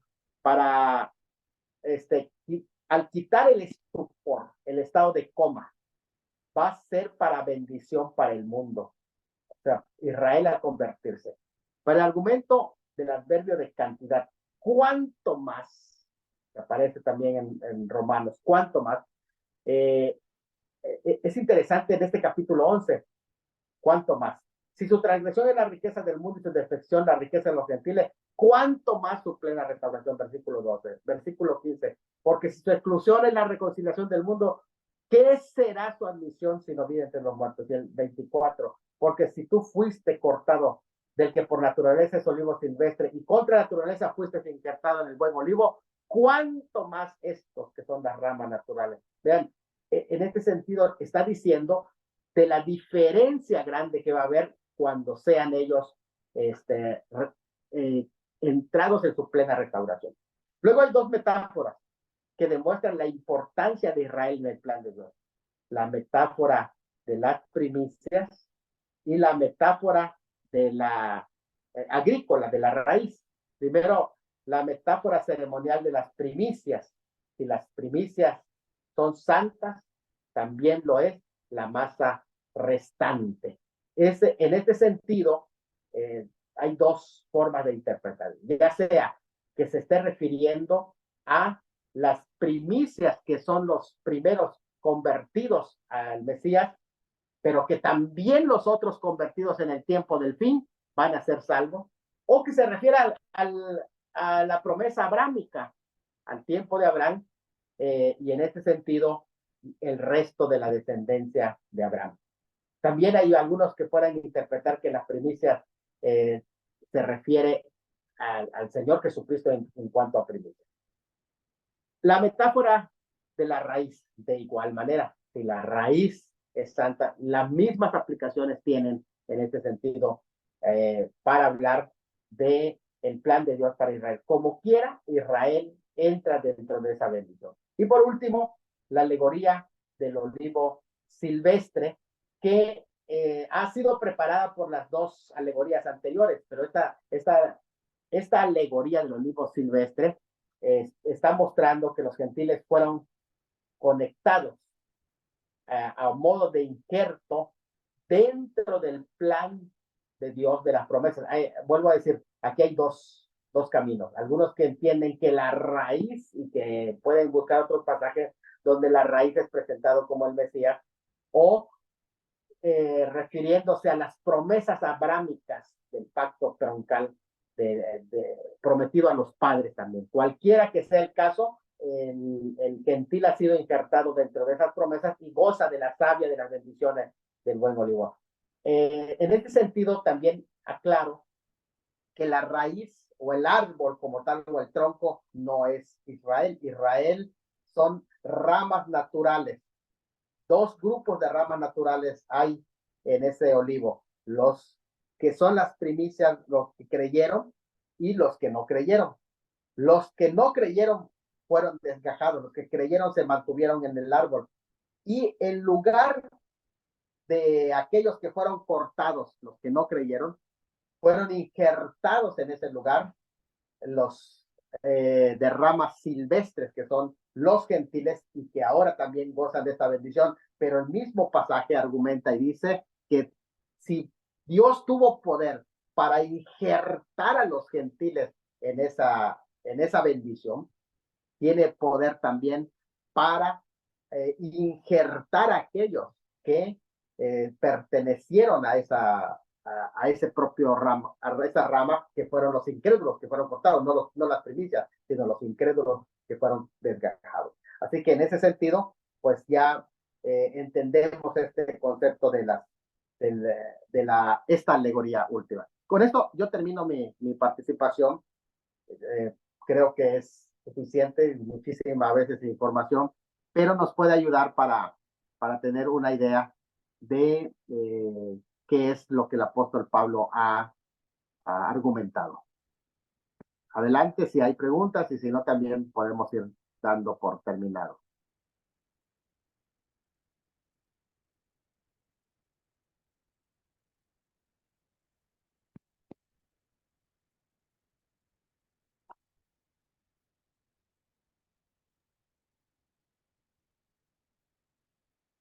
¿Hubiera alguna pregunta? Pueden levantar la mano en este momento.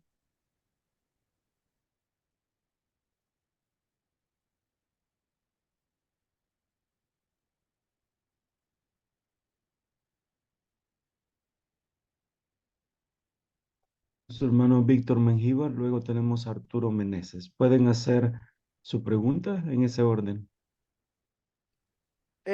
Siervo, cuando se refiere a primicia, se refiere a los que hemos creído en la fe en Cristo Jesús, ¿verdad? Muy bien, gracias, mi hermano. Recuerden que ahí está hablando de Israel, y está hablando precisamente de, bueno, algunos entienden, la discusión está en que si está refiriéndose a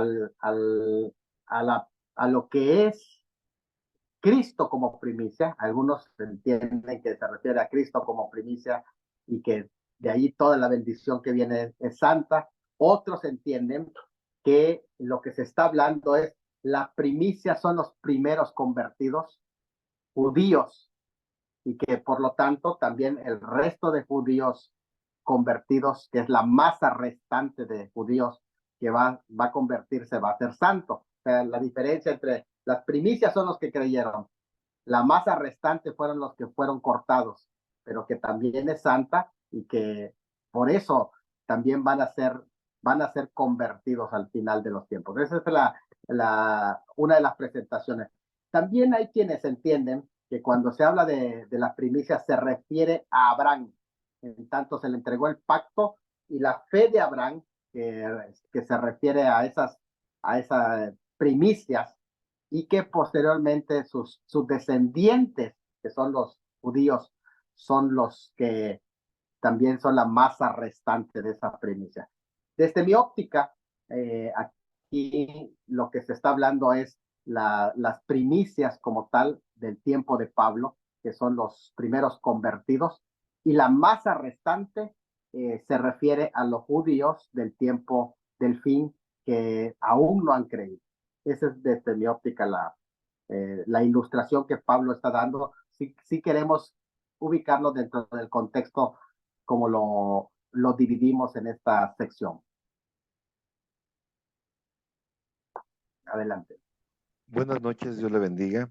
Excelente exposición, excelente mensaje, pastor. Mi pregunta nada más es para saber si usted va a dar algún material, se va a publicar algún material de esta exposición que me pareció tremenda. Gracias. Gracias, mi hermano, muy amable por sus palabras. El hermano Fernando, antes de iniciar, quedé que le voy a enviar este material que usamos, porque hay bastante material que no compartimos, y entonces se lo voy a mandar en un PDF para que se los haga llegar.